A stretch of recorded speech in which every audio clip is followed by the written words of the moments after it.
मेरे स्वामी ने मेरा धेरु को दास जन्म जन्म मोहि दीजियो श्री कर दो नजरे करम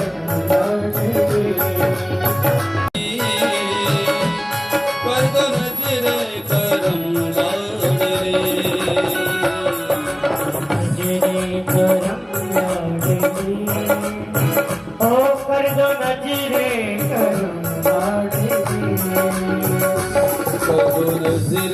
करम लाडली कर दो नजरे करम लाडली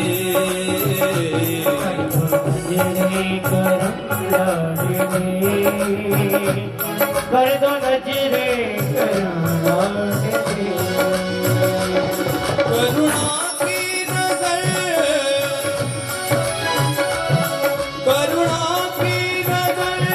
हम पे कर दो करुणा की नजर हम पे कर दो करुणा की नजर हम पे कर दो करुणा की नजर हम पे कर दो कोई रह जाएगी ना कमी कर दो नजरे कदम लाडले ओ कर दो नजरे करम नजरे करम लाडली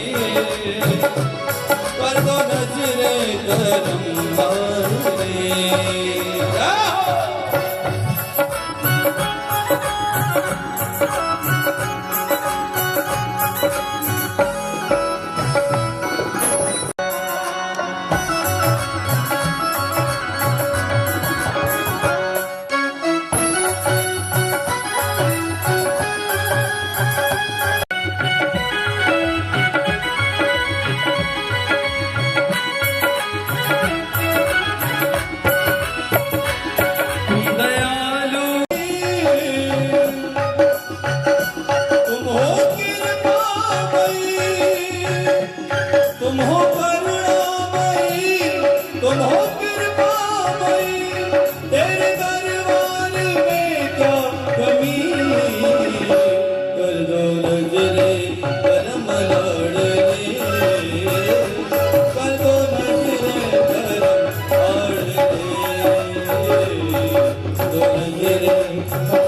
लाडली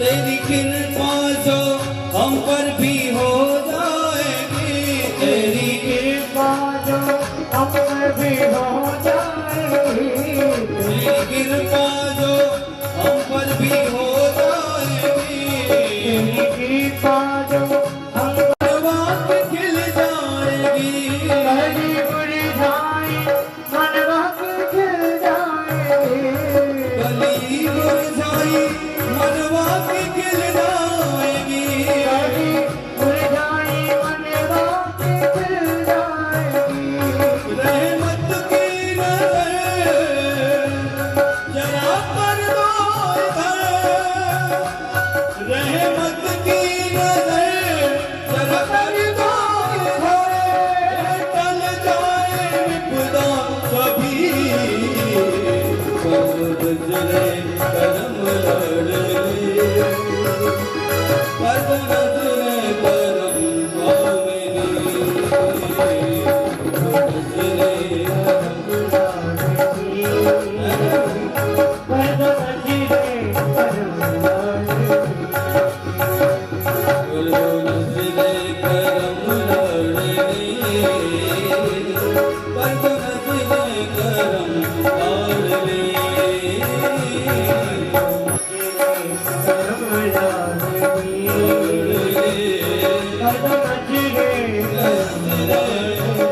आरती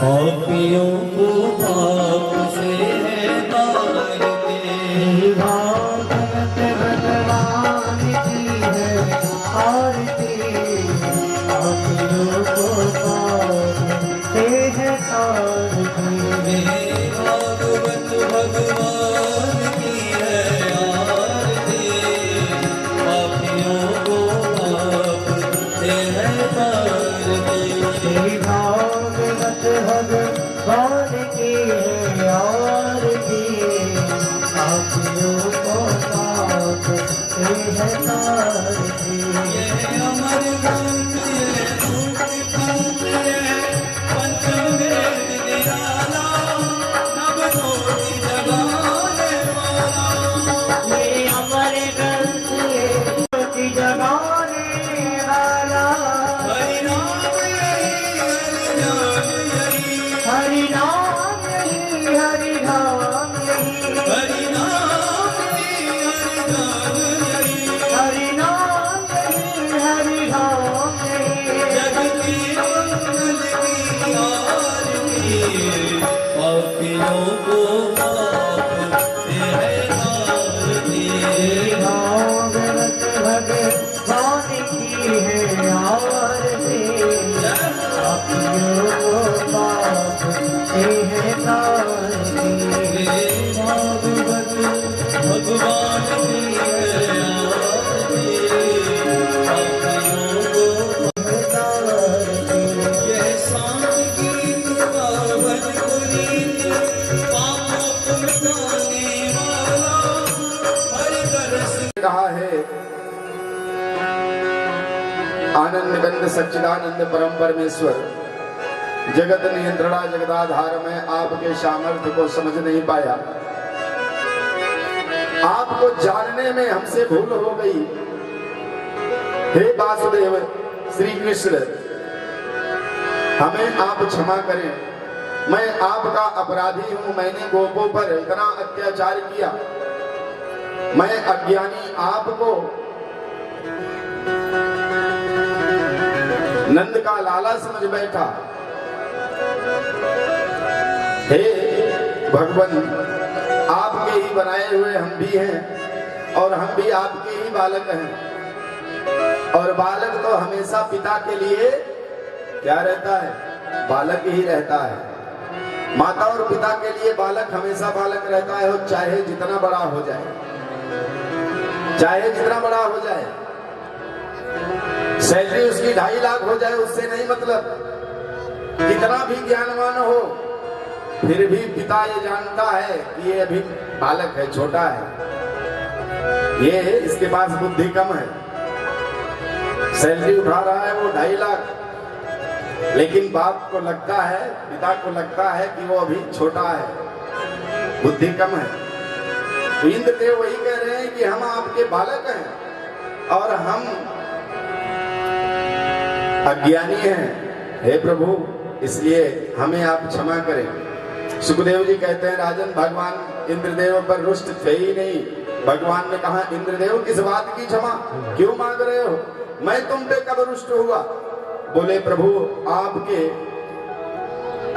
मित्रों के ऊपर, आपके माता पिता के ऊपर मैंने जो कष्ट डाला, इसलिए आप मेरे ऊपर रुष्ट होंगे। बोले, नहीं, मैं आपके ऊपर रुष्ट नहीं हूं। परीक्षित जी ने कहा, महाराज, भगवान इंद्र के ऊपर क्यों नहीं रुष्ट हुए? ब्रह्मा जी ने एक छोटी सी गलती की थी तो ब्रह्मदेव के ऊपर भगवान इतने रुष्ट हो गए थे। भगवान ने ब्रह्मदेव की तरफ देखा भी नहीं नजर उठाकर, और आज इतने प्रलयकाली वर्षा इंद्रदेव ने किया तो इंद्रदेव को सहजता से माफ कर दी। सुखदेव जी ने कहा, राजन, ब्रह्मा ने भगवान से गोपों को अलग किया था, उन गोपों को जिन गोपों के मनोरथ को पूर्ण करने के लिए परमपिता परमेश्वर स्वयं नंद बाबा के यहाँ ब्रजमंडल में जन्म लिए हैं, उन गोपों को 1 वर्ष के लिए दूर कर दिया। इतने 1 वर्ष के लिए दूर कर दिया। और इंद्र के ऊपर इसलिए प्रसन्न हुए कि जो गोप कुछ समय सोने में, खेलने में, खाने में भगवान के साथ नहीं बिता पाते थे, वो समय ऐसा अवसर प्रदान कर दिया कि 7 दिवस तक भगवान के ही साथ वो रात में भी रहे, खाए भी, खेले भी और उनके साथ गाए भी। तो 7 दिवस तक एक भी क्षण वो भगवान से अलग नहीं हुए और सब भगवान के ही रूप माधुरी सुधा का पान करते रहे, भगवान को ही देखते रहे। तो गोपों को ऐसा अवसर इंद्रदेव के द्वारा मिला, इसलिए भगवान रुष्ट नहीं हुए। भगवान बोले, हे इंद्रदेव, मैं तुम पे रुष्ट नहीं हूं, तुमने तो गोपों को हमारे साथ में रहने का अवसर प्रदान किया है, इसलिए मैं तुमसे रुष्ट नहीं हूं। बोलिए जय जय श्री राधे। बार बार क्षमा मांगे इंद्रदेव, इंद्रदेव को क्षमा करके भगवान भेज दिए, बोले जाओ और क्षमा मांगने की जरूरत नहीं है। भगवान जब किसी में अहंकार पनपते देखते हैं, अहंकार रूपी बीज अंकुरित होते देखते हैं, तो भगवान उसको उसी समय मसल देते हैं। ऐसे ही इंद्र के मन में भी अहंकार उत्पन्न हुआ था कि संसार में जो कुछ मैं हूं वो मैं ही हूं, दूसरा कोई नहीं है। यही अहंकार इंद्र के मन में आया था, जो भगवान इस लीला के द्वारा अहंकार को मिटाए। सुखदेव जी कहते हैं, राजन, उपविश्य करे में तुम गच्छ पुत्र यथा सुखम वाहयामि कर तुम वही यावत काशी समागम। ये द्रोणचल पर्वत का भी आज भाग्य उदय हुआ है। बोले महाराज, द्रोणचल पर्वत आया कहां से, कौन है? बोले ये साधारण नहीं है। जय जय श्री राधे। वही द्रोणचल है जो समुद्र मंथन में कार्यरत था, और इसी द्रोणचल पर्वत के पुत्र हैं कौन? गोवर्धन जी, जिन्हें भगवान स्वयं अपने कनिष्ठ का अंगुली पर धारण किए हैं। बोले महाराज, ये यहाँ पर कैसे आए? यहाँ पर तो कोई पर्वत नहीं था। तब सुखदेव जी ने कहा, राजन, एक बार द्रोणचल पर्वत पे तपस्या करने के लिए अगस्त ऋषि पहुंचे और द्रोणचल पर्वत के पुत्र को देखकर मोहित हो गए। स्वर्ण के समान जो चमक रहे थे, उनका मन हुआ कि मैं इसी पे बैठ के प्रतिदिन तपस्या करूंगा, प्रतिदिन मैं तपस्या करूंगा। और वो द्रोणाचल से उनके पुत्र गोवर्धन को मांग लिया। द्रोणाचल पर्वत अपने पुत्र को देना तो नहीं चाहता था, लेकिन करे तो करे क्या? अगस्त ऋषि के क्रोध के कारण विवश होकर वह उन्हें प्रदान कर दिया। अपने साथ द्रोणाचल पर्वत को लेकर आ रहे थे। जय श्री सीताराम। अपने साथ गोवर्धन पर्वत को लेकर आ रहे थे, उसी बीच में इन्हें लघु शंका लगा और ये पर्वत को नीचे रख दिए। पर्वत ने उठते समय ही कह दिया था कि जहां मुझे रख दोगे वहीं मैं रुक जाऊंगा। पुनः जब उठाना चाहे तो गोवर्धन जी तनिक भर हिले भी नहीं। पुनः कहा चलने के लिए कि क्यों नहीं उठ रहे हो? बोले महाराज, आप स्मरण करो जो वचन दिए थे, अब मैं यहाँ से हिलने वाला नहीं हूँ। उस समय इन्हें श्राप दे दिया। नित्यम संचीयते नंदः तिलमात्रम दिने दिने। हे गोवर्धन, तुम मेरे साथ नहीं जा रहे हो, मेरे आज्ञा का उल्लंघन कर रहे हो, इसलिए जाओ मैं तुम्हें श्राप देता हूँ कि आज से जो गोवर्धन आप देख रहे हैं ये इतने ही बड़े नहीं थे, ये बहुत बड़े थे। तिल मात्रम दिने दिने, एक एक तिल प्रतिदिन आप घटते रहोगे। जब हम पैरों में पकड़कर गिड़गिड़ाया, क्षमा याचना की, तब प्रसन्न होकर ऋषि ने कहा कि घटते तो रहोगे, मैं ये श्राप वापस नहीं ले सकता, लेकिन तुम्हारी महत्व पूरे ब्रह्मांड में बढ़ेगी, तुम्हें स्वयं भगवान श्री कृष्ण आकर धारण करेंगे। बोलिए जय जय श्री राधे। इन सभी कथाओं को श्रवण कराया। सुखदेव जी ने कहा, राजन एक बार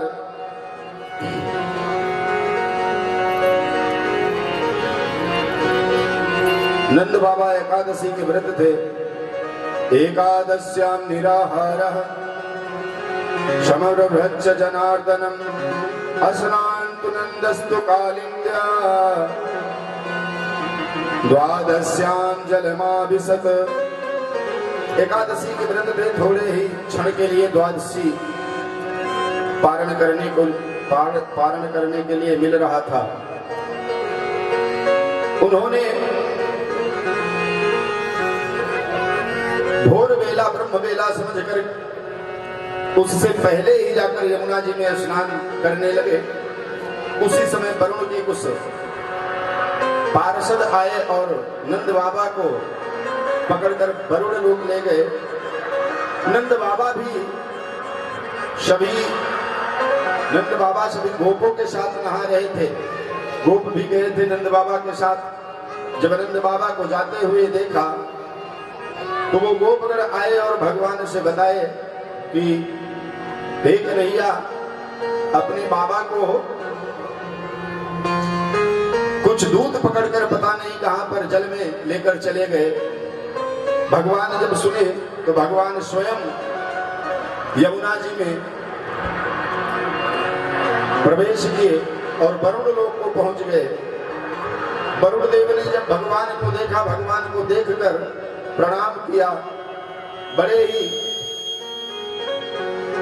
सुंदर उपचारों से पूजन किया। भैया विशाल, आज ये साउंड आपका बहुत खराब चल रहा है, ये आवाज। प्रणाम किए। नंद बाबा एक किनारे बैठकर देख रहे थे। वरुण देव ने कहा, भगवान आप कैसे यहाँ पर आए? भगवान ने कहा कि आपके कुछ दूत हमारे बाबा को पकड़ लाए।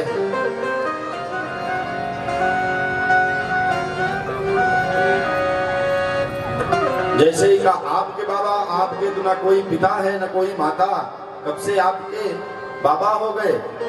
आपसे ऊपर कौन है? भगवान ने सारी कहानी बताई और वहां से नंद बाबा को लेकर आए। नंद बाबा जब आए,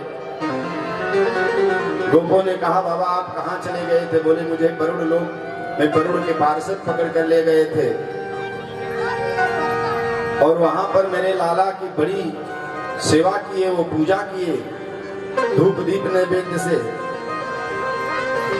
गोपों ने कहा, बाबा मैं तो पहले ही कह रहा था कि ये साधारण लाला नहीं है आपका, ये कोई देवता है जो आपके यहाँ जन्म लिया है।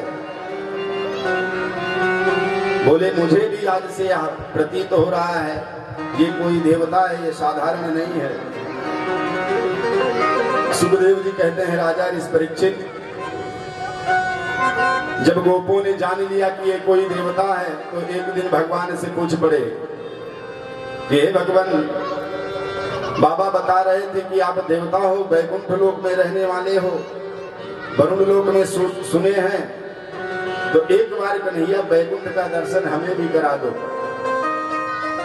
बार बार भगवान से वैकुंठ के दर्शन के लिए सभी गोप कहते हैं। भगवान ने कहा, गोपों आंख बंद करो और अभी हम सब वैकुंठ का दर्शन कर लेंगे। और जैसे ही गोप आंख बंद किए, भगवान अपनी माया से वैकुंठ का दर्शन कराना प्रारंभ किए। जैसे ही द्वार पर पहुंचे, वैकुंठ में प्रवेश किए, तो वहां जितने थे सब चतुर्भुज रूप में। अब वहां वो अपने कन्हैया को ढूंढने में लग गए, और जब कन्हैया को नहीं ढूंढ पाए, कोई किसी से उस बैकुंठ में बोलता नहीं था, सब कन्हैया के ही जैसे दिखते थे, तो सब व्याकुल होकर अपने नेत्रों को खोले। और जब नेत्रों को खोले, भगवान को सामने देखा, बोले क्यों गोपों, बैकुंठ का दर्शन किया? बोले हाँ कन्हैया, बैकुंठ का दर्शन तो मैंने किया, लेकिन अब उस बैकुंठ में मुझे नहीं जाना। बोले क्यों? बोले वहां तो मैं तुम्हें ढूंढ रहा था और तू वहां मिला ही नहीं, मुझे इसी ब्रज में रहना जहां पे तुम्हारा दर्शन होता रहे।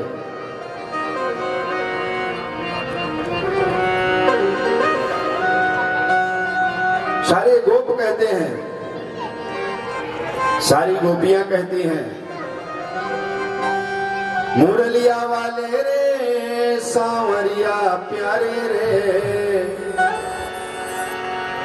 मुरलिया वाले रे सांवरिया प्यारे रे, मेरा दिल मेरा दिल मेरा दिल तुझ पे कुर्बान, मुरलिया वाले रे मेरा दिल तुझ पे कुर्बान।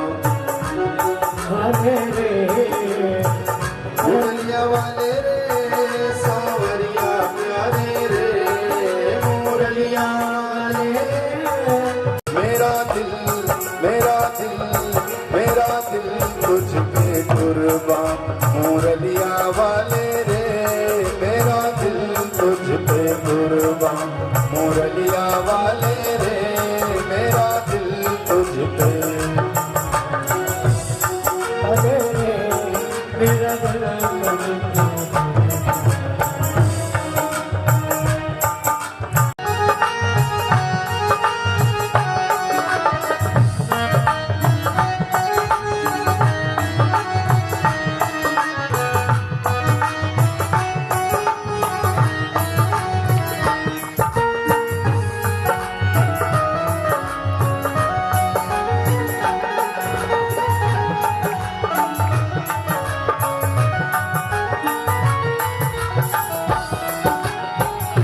मैं तो तेरा एक दीदार चाहूं, मैं तो तेरा एक दीदार चाहूं, मैं तो तेरा एक दीदार चाहूं, मैं तो तेरा एक दीदार चाहूं, मैं तेरा प्यार मुरलिया वाले सांवरिया प्यारे रे, मुरलिया वाले सांवरिया प्यारे रे, मेरा दिल वाले रे मेरा दिल तुझ पे कुर्बान, मुरलिया वाले राधे।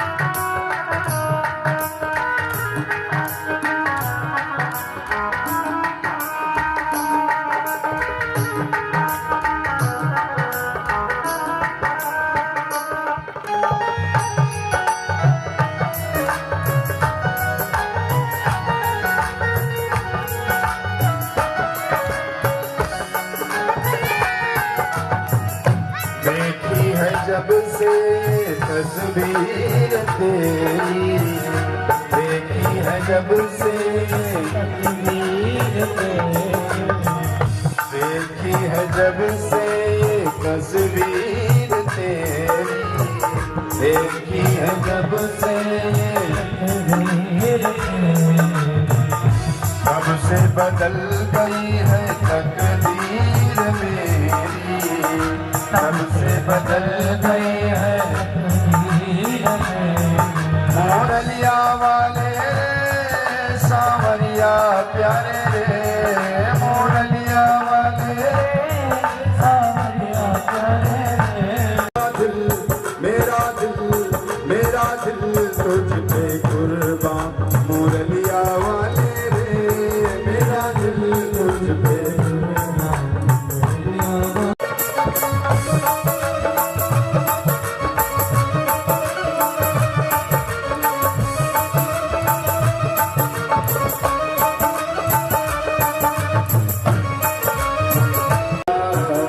बिन तेरे मैं बिन तेरे मैं रह नहीं सकता, बिन तेरे दर्द जुदाई का सह नहीं सकता वाले, मेरा दिल मेरा दिल मेरा दिल तुझ पे कुर्बान मुरलिया वाले रे, मेरा दिल तुझ पे कुर्बान मुरलिया वाले रे।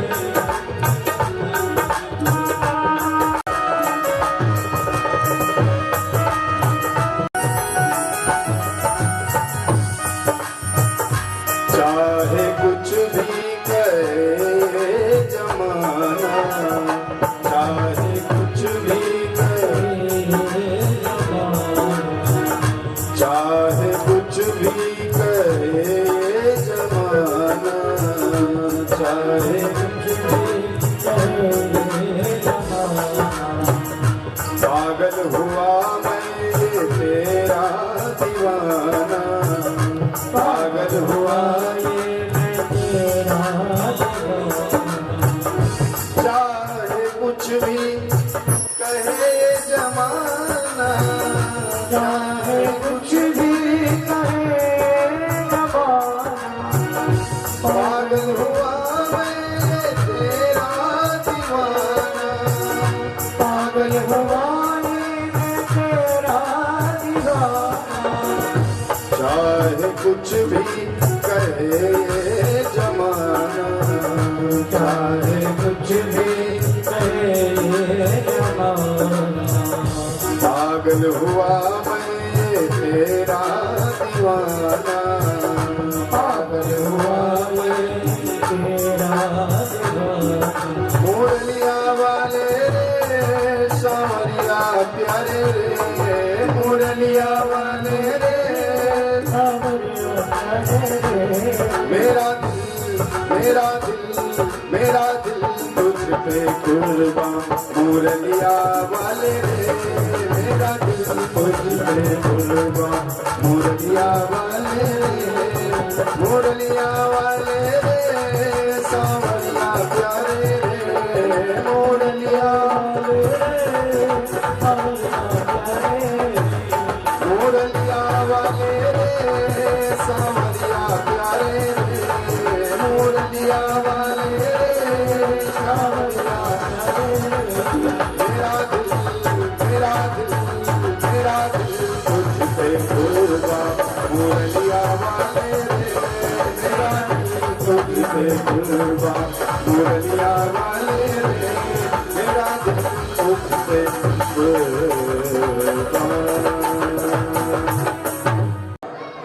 बोले क्यों? बोले वहां पर केवल स्त्रियां ही जाएंगी, पुरुष होंगे ही नहीं।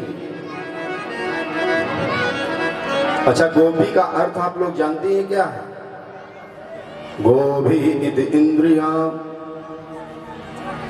वहां पर प्रमाण है कि एक दो नहीं, 2 4 10 हजार नहीं, करोड़ों में गोपियां आई थी, करोड़ों में गोपियां आई थी। बड़े बड़े ऋषि मुनि जो भगवान के ध्यान में बैठे थे, वो सब अपने शरीर को वहीं पर छोड़कर और इंद्रियों को भगवान के पास भेज दिया। प्राण और इंद्रिय दोनों भगवान के पास चले आए रास में शामिल होने के लिए, भगवान के उस सुंदर दिव्य झांकी को देखने के लिए, उस रास को देखने के लिए सब चले आए।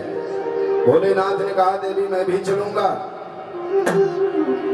माता पार्वती ने कहा कि भोलेनाथ आप कैसे चलोगे, आप तो पुरुष हो, और पुरुष पूरे संसार में कितने हैं? एक ही है, वस्तुतः एक ही है, वह है परम पिता परमेश्वर। बाकी सब गोभी इंद्रिया। भगवान बोले, देवी आप चिंता मत करो, अगर पुरुष नहीं जा सकता तो मैं भी आपके साथ साड़ी पहनकर चलूंगा। वर्णन करते हैं भजन के माध्यम से। बड़ा सुंदर भजन है। हर एक दिन कैसे सज रहे हैं भोले बाबा रास में जाने के लिए। एक दिन वो भोले भंडारी बन के गोपी का नारी ब्रज में आ गए। एक दिन वो भोले भंडारी बन के गोपी का नारी वृंदावन आ गए। ओ वृंदावन आ गए।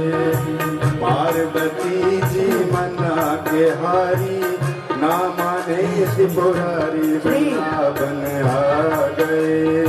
ओ वृंदावन हंस के सती ने कहा बाबा भोलेनाथ ने कहा बाबा भोलेनाथ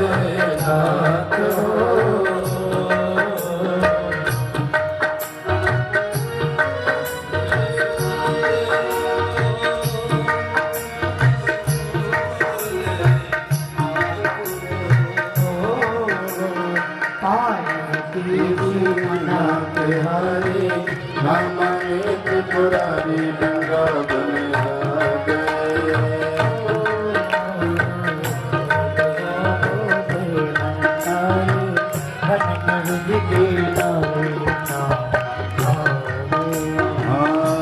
हंस के सची ने कहा बाबा भोलेनाथ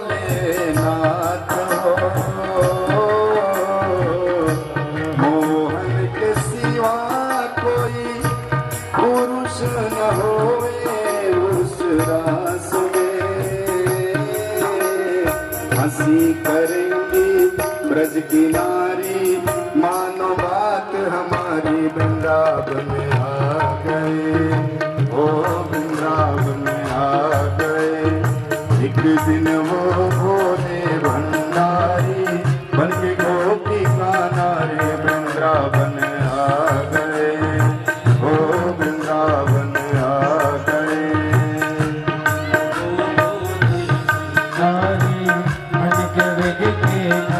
वृंदावन आ गए।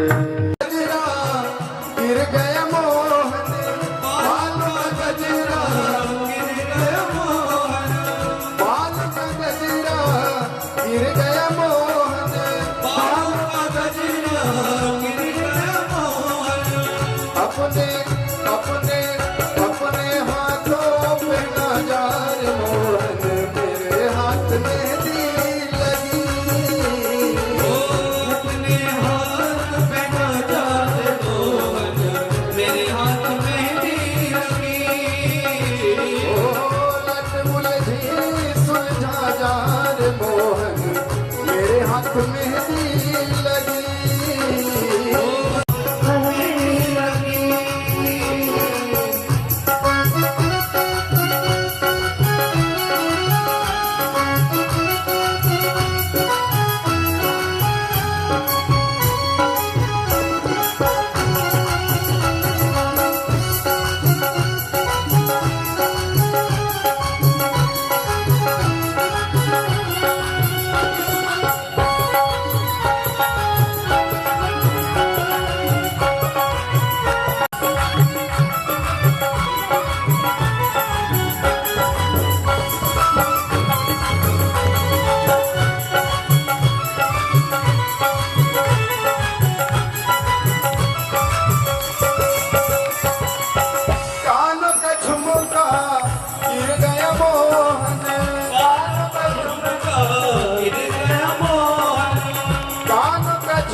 अपने हाथों पे नजार मोहन मेरे हाथ में दी लगी। मेरे हाथ में नजार मोहन मेरे हाथ में दी लगी। लट उलझी सुलझा जार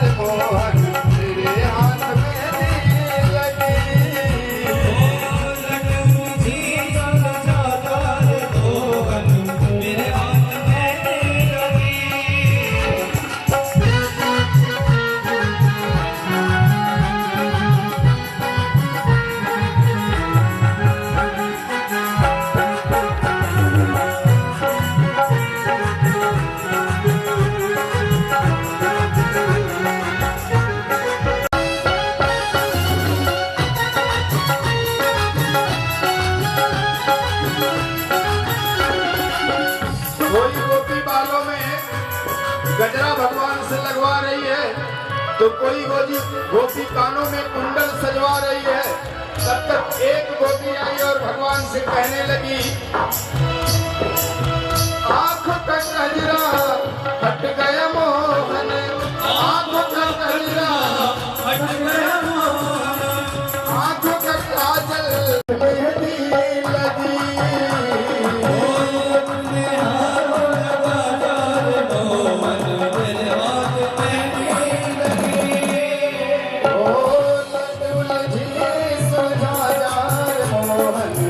मेरे हाथ में लगी।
कोई माथे में बिंदिया लगवा रही है, तो कोई हाथों में कंगना पहन रही है, कोई चूनर पहन रही है।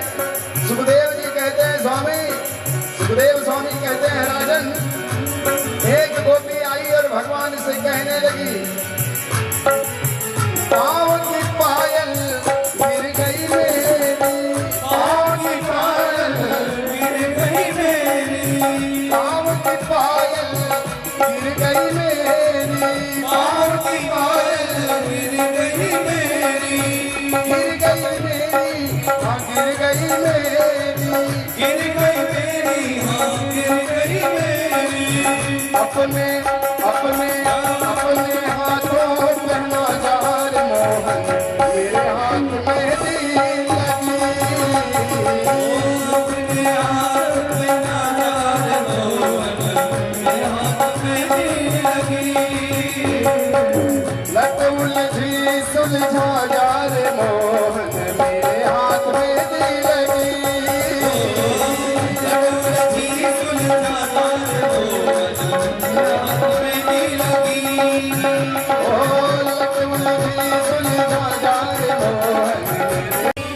भगवान इस तरह से सभी गोपिकाओं के मनोरथ को पूर्ण कर रहे हैं। सुखदेव जी कहते हैं राजा इस पर परीक्षित कर लो इस दिव्य झांकी का दर्शन, जो सभी गोपिकाओं को रास मंडल में आनंदित कर रहे हैं।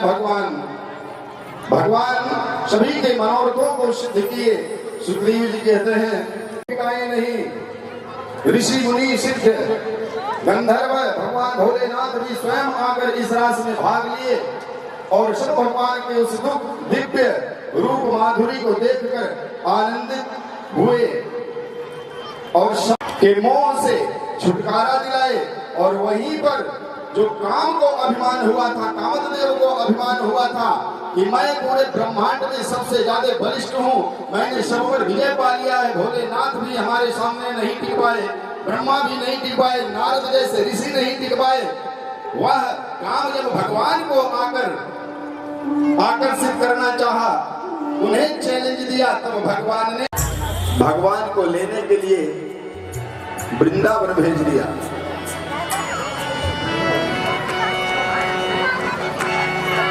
भगवान को लेने के लिए जब वृंदावन जाने लगे अक्रूर जी ये बात जानते थे कि ये कोई उत्सव नहीं करा रहा है, ये कृष्ण और बलराम को मारने की योजना बना रखा है, इसलिए उनके हृदय में बड़ी पीड़ा थी।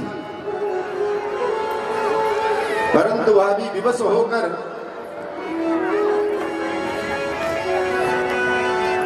कंस के बात को मानकर वृंदावन गए। सुखोपविष्ट पर्यंके रामकृष्णोर्मानिता लेभे मनोरथान सर्वान्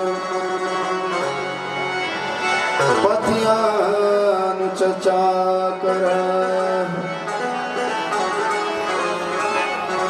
जब नंद जी के यहाँ अक्रूर जी पहुंचे तो वहां पर अक्रूर जी को सुखासन देकर बैठाया, जलपान इत्यादि कराया।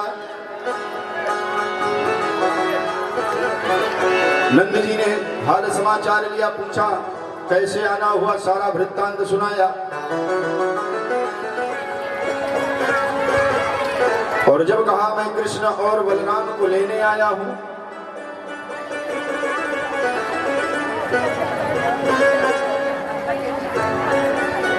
मथुरा ले जाने के लिए कंस ने बुलाया है, वहां सुंदर धनुष यज्ञ का आयोजन किया है। तो माता यशोदा ने इन बातों को सुनकर घबरा गई और भगवान कृष्ण को अपने पास बैठाकर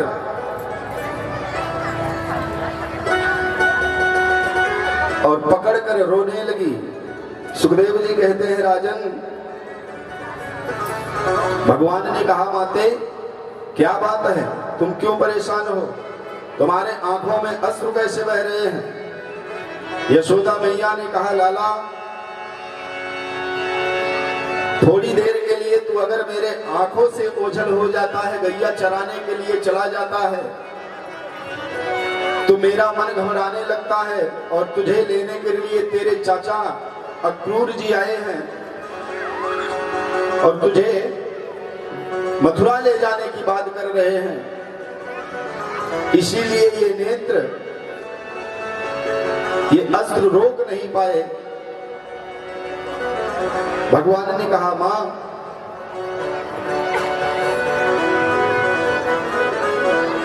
इतनी सी बात पे तू रोने लगी, मान लो मैं चला भी गया तो फिर आ सकता हूं।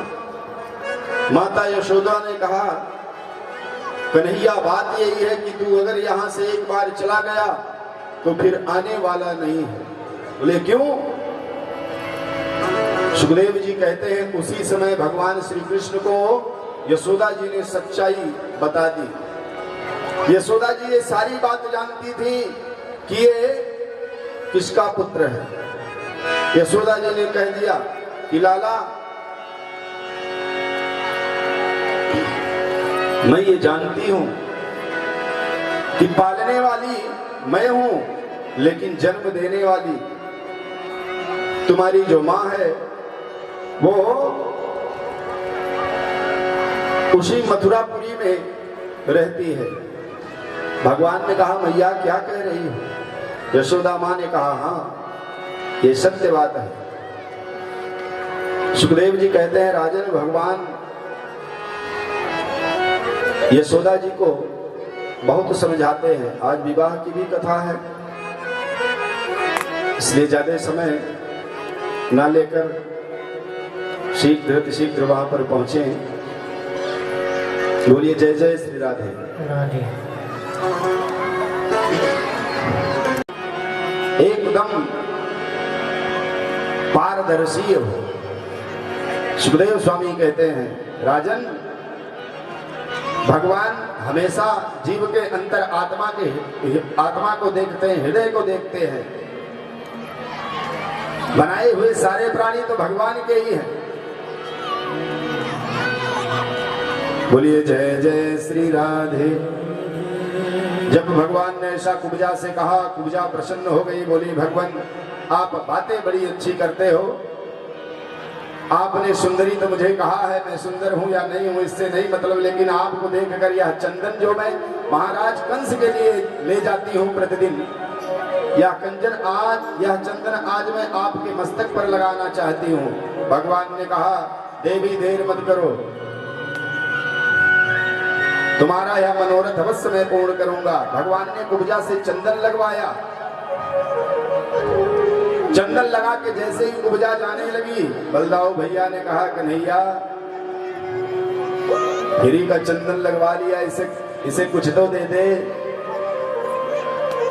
भगवान आगे बढ़कर जिसे सुंदर बोले, जिसे सुंदर कहे उसको सर्वांग सुंदरी बना दिए। अपने पैर के अंगूठे से कुब्जा के अंगूठों को दबाकर और ठोड़ी पे हाथ लगाकर एक ही झटके में ऐसा झटका लगाया कि एकदम सीधी हो गई कुब्जा। और जैसे ही सीधी हुई तो चरणार बिंदु में भगवान के पढ़ के प्रार्थना करने लगी, प्रभु अब मैं आपको पहचान गई, आप कौन हैं। मुझे वरदान मिला था, जब मैं आपको पाने के लिए तप कर रही थी तो मुझे वरदान मिला था मां का अंश होगा। तो स्वामी आपने जो सुंदर शरीर मुझे दिया है, इस सुंदर शरीर का वर्ण भी आप करें, मेरी यह इच्छा है। और अगर आप नहीं करेंगे तो मैं इस शरीर को त्याग दूंगी आपके चरणार बिंदों में। भगवान ने कहा देवी अभी कुछ और कार्य करने के लिए मैं आया हूं, उस कार्य को पूर्ण करने के बाद आपसे मैं विवाह अवश्य करूंगा। भगवान कुब्जा को आश्वासन देकर आगे बढ़े। सुखदेव जी कहते हैं जैसे ही आगे बढ़े, कंस के गुप्तचरों ने देखा ये रास्ते में लीला करते आ रहा है। कंस से जाकर बताया, कंस ने सभी सैनिकों को तैनात कर दिया। जैसे ही गेट में प्रवेश करे, जैसे ही गेट पर आए, पहरेदारों को लगा दो, पिलवानों को लगा दो, हाथियों को सजा दो, और ये बच के जाना नहीं चाहिए, ये बचकर जाना नहीं चाहिए।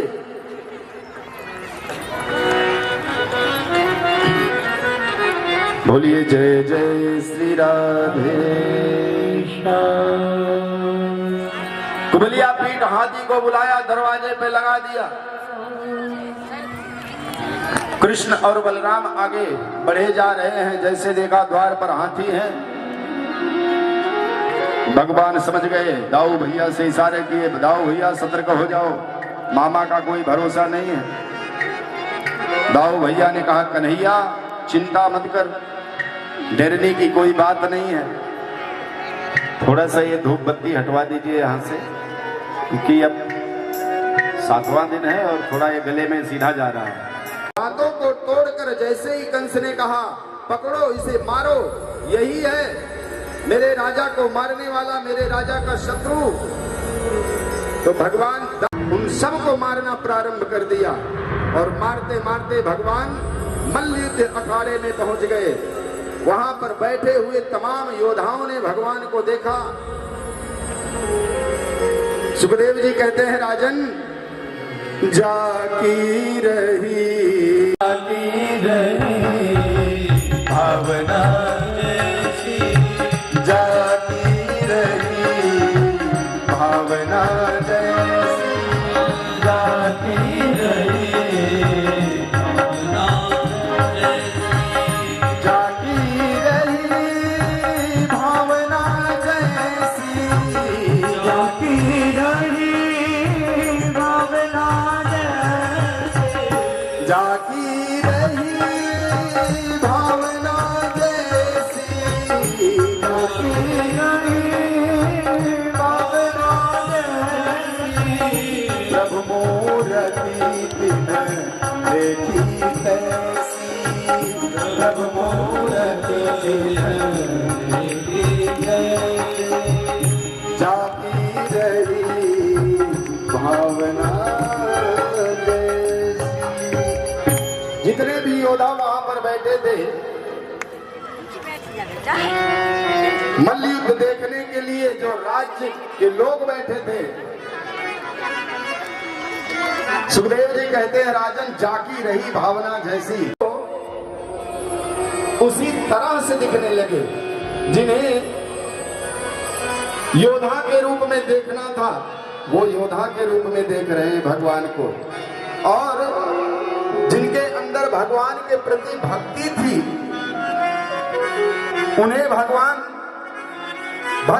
भक्त वत्सल बनकर दिखाई दे रहे हैं, स्वयं नारायण दिखाई दे रहे हैं। और जो भगवान को पुत्रवत स्नेह करती थी, उन्हें भगवान आज पुत्र बनकर दिखाई दे रहे हैं। जो मित्रवत व्यवहार करते थे, उन्हें भगवान मित्र, ऐसे भगवान आज सबको दिखाई दे रहे हैं, अलग अलग रूप में दिखाई दे रहे हैं। कंस ने देखा जैसे मल्ल युद्ध में आ गया, मुष्टिक और चारों को ललकारा, जाओ पकड़ो इसे और मार डालो। मल्हाराम राम नरवरम स्त्रीणाम अस्मरो मूर्तिमान जनो शतां क्षितिभुजां शास्ता स्वापित्रो शिशु। अखाड़े में आए भगवान से लड़ने लगे, भगवान ने उनको खूब खेल खिलाया और आखिरी में थकाकर चूर चूर करके एक ही चाटे में उसे धराशायी कर दिया। सुखदेव जी कहते हैं राजा परीक्षित, एवं चर्चित संकल्पो भगवान मधुसूदन आस सादाथ चारूरम मुष्टिकम रोहिणी सुता। भगवान ने, मधुसूदन भगवान ने चारूर को मारा और बलदेव जी ने मुष्टिक को मारा। इस तरह से दोनों भाई मिलकर के सभी दैत्यों को मार रहे हैं। और जब सभी भगवान के उस पराक्रम को देखे तो सब भयभीत हो गए।